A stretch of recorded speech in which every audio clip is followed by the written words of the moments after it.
I'm Old Norse Specialist Dr. Jackson Crawford, and I hope that this microphone works today. For a long time, this channel has had the privilege of being a source of information about Iceland. And recently, it's come to my attention that some people sometimes confuse Iceland and Greenland. Now, as an Old Norse specialist, I've always had more to do with Iceland and Icelanders and Icelandic than with Greenland and Greenlanders and Greenlandic, although in the last months I've taken an increasing amount of interest in Greenland, and I've begun the elementary steps of learning Greenlandic, Kalaallisut, from a course taught in Danish by Naya Hendrickson, and from studying some books about Greenlandic sent to me by my Patreon supporter, Johan Petter Dam. Thank you so much for that again, Johan Petter. So what I thought I would do in this video is just talk a little bit about some differences and similarities between Iceland and Greenland. Not just the basic, Greenland's the bigger one, or Greenland is the one west of Iceland, or something like that, but some stuff that people who might be a little bit more informed about this might not know is similar or different.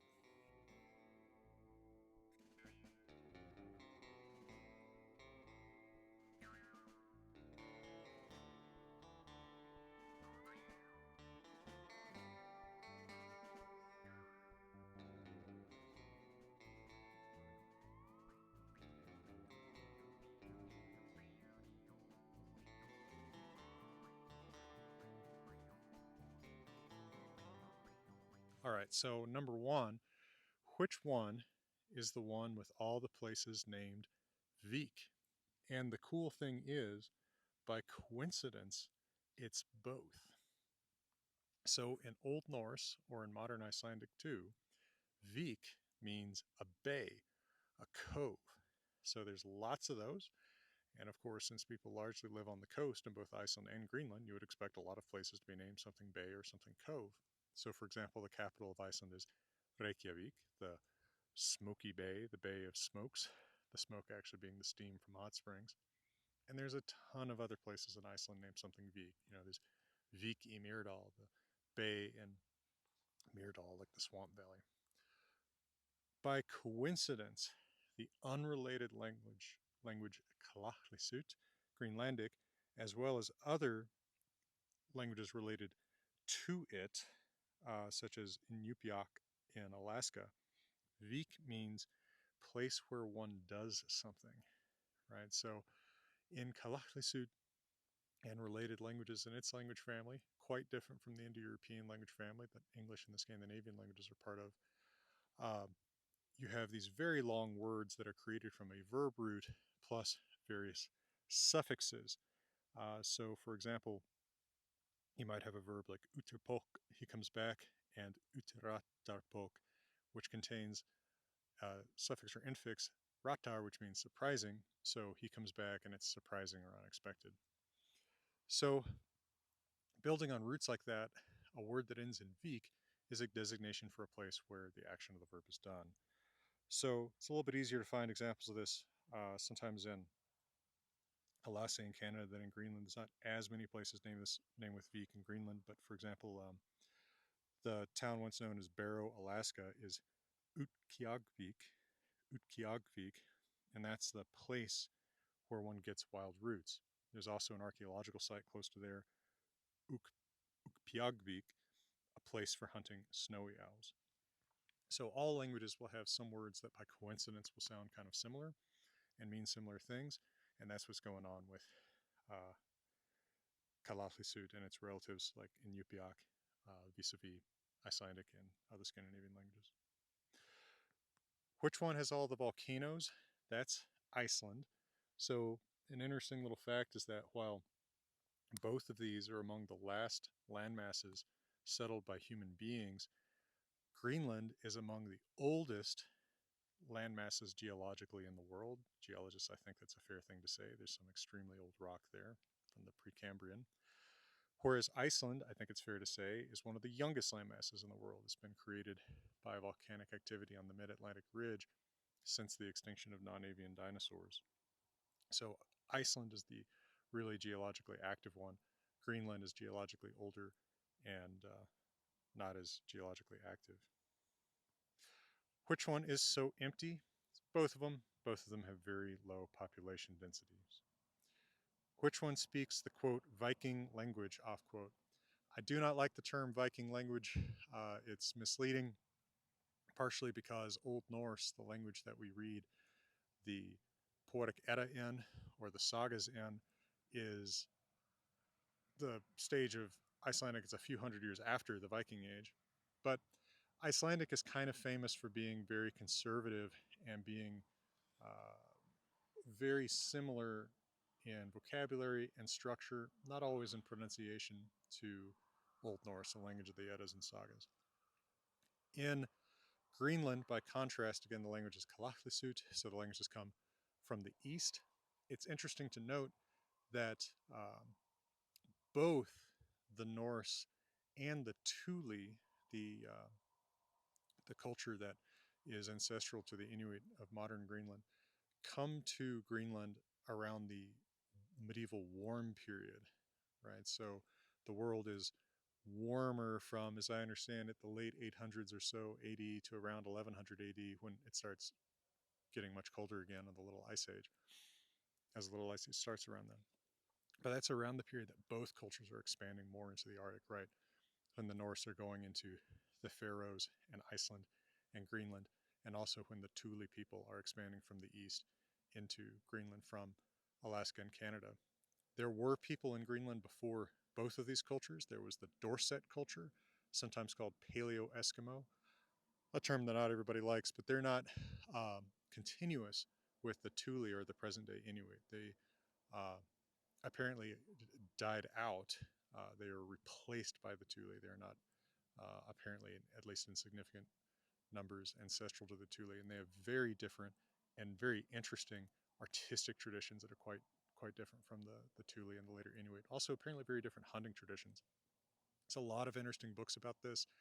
I recommend as a first read about Greenland and its history, to a certain degree, its art even, uh, and the history of associated peoples in the North American Arctic, Arctic Dreams by Barry Lopez. Also a good place where you can get tips about further reading on the subject too. Quick note, whether you're in Iceland or Greenland or the United States or wherever, my friends and partners at Grimfrost will ship you cool, historically accurate Viking replica stuff, often with historically accurate runes done by yours truly and the younger Futhark that the Vikings actually used, not the elder Futhark, which vastly predates them. So check them out.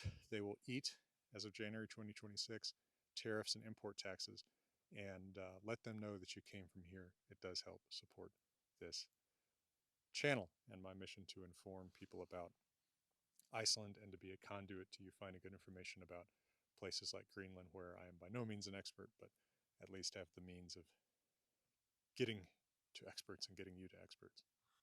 Which of them is associated with Eric the Red? Actually, this is both of them. Eric the Red was an Icelander.